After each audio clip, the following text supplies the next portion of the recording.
வணக்கம். எந்த தமிழ்நாடோ, கேரளாவோ, ஆந்திராவோ, கர்நாடகா, இந்தியாவில் எந்த ஆட்சி வந்தாலும் இலவசமே ஒன்றுமே வேண்டாம். ஏன்னு கேட்டிங்கன்னா, இலவசமாக பஸ்ஸு விடுறேன். இப்போ கேரளாலேயும் இப்போது தமிழ்நாடை பார்த்து சொல்லியிருக்கிறாங்க. கேஎஸ்ஆர்டி பஸ்ஸு லேடிஸ்க்கு எல்லாம் ஃப்ரீ. எங்கே வேணாலும் போகலாம், எங்கே வேணாலும் வரலாம். பஸ்ஸோட காசு மட்டும்தான் ஃப்ரீ.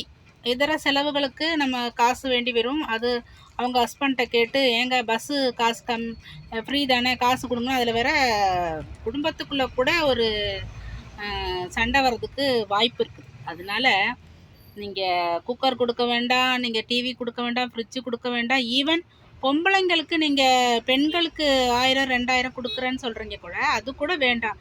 நீங்கள் என்ன செய்யலான்னா, பென்ஷனை வேணால் கொடுக்கலாம். வீட்டில் ரொம்ப முடியாதவங்க, வயசானவங்க இருக்கிறாங்க, அவங்களுக்கு பென்ஷன் கொடுக்கலாம். முக்கியமாக சொல்லப்போனால் காலேஜ் சீட்டெல்லாம் அப்படியே ரெக்கமெண்டேஷன் பேரில் அப்படி விலை போகுது. என்ன சொல்கிறது, வேலை வாய்ப்பும் அப்படி தான். ஒரு இன்டர்வியூக்கு போனால் அவங்கள சார்ந்தவங்கன்னு சொல்லி அது ரெக்கமெண்டேஷன்லேயே போகுது. தகுதிக்கு அதுக்கு மதிப்பே இல்லை. அதை கரெக்டாக பண்ணுங்கள். யாருக்கு தகுதி இருக்கோ அவங்களுக்கு தான் சீட்டு அப்படின்னு சொல்லுங்கள். அப்புறம் என்ன செய்யலான்னா, இலவச மருத்துவம் கூட வேண்டாம், கன்சிடரேஷன் பண்ணலாம். வறுமை கோட்டுக்கு கீழே உள்ளவங்களுக்கு மருத்துவம், அப்புறம் படிப்பு, எஜுகேஷன் தான் முக்கியம் நமக்கு. அதில் கன்சிடரேஷன் வேணால் பெண்களுக்கு இலவச பஸ்ஸு விடுறதுக்கு பதிலாக ஸ்கூல் பிள்ளைங்க, காலேஜ் பிள்ளைங்களுக்கு நீங்கள் ஃப்ரீயாக பஸ்ஸு விடலாம். அப்படி நிறைய விஷயங்கள். முக்கியமாக யாருக்கு என்ன தகுதி இருக்கோ அந்த சீட்டு. வேலை வாய்ப்பை கொடுங்க.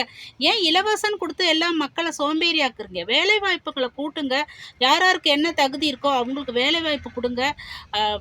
கரெக்டு தகுதி உள்ளவங்களுக்கு கொடுத்துட்டு நமக்கு ரெக்கமெண்டேஷன் பெற தகுதி இல்லாதவங்களுக்கு கொடுக்காதீங்க. அப்படி நிறைய விஷயங்களை செய்யும்போது நம்மளோட நாடும் நல்ல முன்னேற்றம் அடையும். அப்படி ஒரு நிறைய நீங்கள் அதோட இதை கொண்டு வாங்க. அது ரொம்ப நல்லாயிருக்கும். இதோட என்னோட அபிப்பிராயம். யாராவது பார்த்தீங்க அப்படின்னா இதை செய்யணும்னு நினைக்கிறவங்க செய்யுங்க. Okay, bye. சேனல் பிடிச்சுன்னா சப்ஸ்கிரைப் பண்ணணும், லைக் பண்ணுங்கள், ஷேர்.